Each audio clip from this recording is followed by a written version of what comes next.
Sabe aquele hábito, aquele comportamento que parece grudado na gente? Aquela coisa que a gente tenta mudar, mas parece simplesmente impossível. Pois é uma sombra que muita gente conhece bem. Pensa aí um pouquinho. Tem alguma coisa na sua vida que parece que não tem conserto?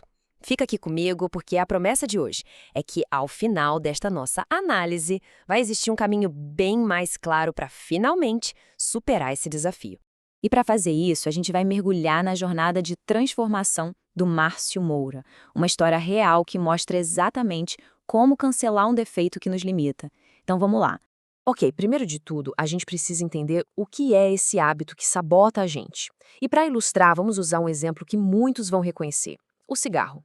7 anos. Gente, é muito tempo, né? Por 7 longos anos, o Márcio Moura conviveu com o cigarro. Era um vício que já fazia parte da vida dele, quase como uma sombra. Só que o problema não era só físico. O cigarro era, na verdade, uma muleta emocional. Estava lá nos momentos de ansiedade, nas pausas do trabalho, até nas comemorações. Era parte da rotina, sabe? E, de certa forma, até da identidade dele. E essa frase aqui, nossa, ela é perfeita. Eu quero querer parar. É uma forma brilhante de descrever aquele estágio em que a gente já sabe que tem um problema, mas ainda não está pronto para encarar ele de frente, de verdade. É uma armadilha mental muito, muito comum. E para a gente entender o impacto real que esse tipo de hábito tem, existe uma metáfora que, olha, ela ilustra com uma clareza incrível como uma única coisinha errada pode comprometer o sistema inteiro. Pensa assim, cada pessoa é como uma panela de pressão. A gente foi projetado para funcionar sob alta pressão, com um propósito claro, para cozinhar algo incrível, para realizar coisas grandes. Quando a panela está funcionando direitinho, ela é super poderosa. Mas imagina que uma daquelas válvulas de segurança está com defeito. O que acontece? Toda a pressão vaza. Ela perde a força, o propósito, a função. E aquele hábito que nos limita, ele é exatamente a nossa válvula defeituosa. Para o Márcio, o cigarro era essa válvula. Era um escape que dava uma falsa sensação de controle, mas que, na real, impedia ele de funcionar na sua potencial máxima. Existia uma incoerência ali dentro, entre quem ele sabia que podia ser e quem ele estava se permitindo ser. Tá bom. Então a gente entende o problema. Mas e aí? Como é que se sai disso para de fato resolver? É agora que a gente chega no ponto da virada, onde a mudança acontece de verdade. Olha, às vezes a gente precisa de um empurrãozinho, né? No caso dele, surgiu um desafio na comunidade que ele participava, o tal Mês do Impossível. Foi tipo uma provocação positiva, sabe? Que fez ele olhar para o vício e entender que, para chegar na sua melhor versão, ele ia ter que fazer algo que parecia impossível. Mas o ponto central não foi o desafio externo. A mágica aconteceu aqui dentro.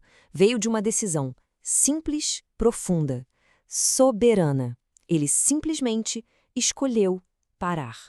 E nesse exato momento, o jogo virou completamente. E o que vem depois de uma decisão tão difícil? Vem a recompensa. Vamos dar uma olhada nos benefícios que chegam quase que imediatamente e que servem de combustível para qualquer um. Uma semana. 7 dias depois de apagar o último cigarro, a transformação já era gigantesca. Aqueles dias não foram só o fim de um hábito ruim, foram o começo de um novo ciclo. Um ciclo de reconexão com o verdadeiro eu dele. E os ganhos foram surpreendentes. A respiração, a disposição física, a clareza mental, tudo melhorou. Mas o mais incrível de tudo foi a relação com ele mesmo, que ficou mais forte. Ele estava aprendendo a se escutar de novo, a sentir as emoções sem precisar daquela muleta para fugir delas. Certo, essa história é super inspiradora. Mas como a gente pode pegar tudo isso e aplicar na nossa própria vida? Vamos transformar isso em um guia prático. Se alguma coisa nessa explicação ressoou aí dentro, se a imagem da panela de pressão fez sentido, ou se a frase "eu quero querer parar" pareceu familiar demais, talvez seja um sinal. Um convite para olhar de frente para aquilo que parece impossível e transformar em um ponto de partida. E para quem quer continuar nessa jornada de aprendizado, fica aqui o meu convite. Se este conteúdo está sendo útil, aproveita agora para se inscrever no canal, deixar uma curtida e ativar as notificações. Todo dia a gente traz análises novas para ajudar a destravar o nosso potencial. Então, o que fazer agora? O caminho é esse aqui, bem simples. Primeiro passo, identificar. Qual é a sua válvula defeituosa? O que está te segurando? Passo 2, se escutar. O que aí dentro está desalinhado com a sua essência? E o passo 3, o mais poderoso de todos, decidir. Simplesmente faça a escolha de começar, mesmo que seja só querendo querer, mas dê o primeiro passo. É o poder dessa decisão que transforma tudo. E para a gente terminar, fica a pergunta: qual defeito paralelo se escolhe cancelar a partir de hoje? Compartilhe essa reflexão com a gente aqui nos comentários. A jornada continua e a gente vai enfrentando o impossível até ele ser finalmente cancelado.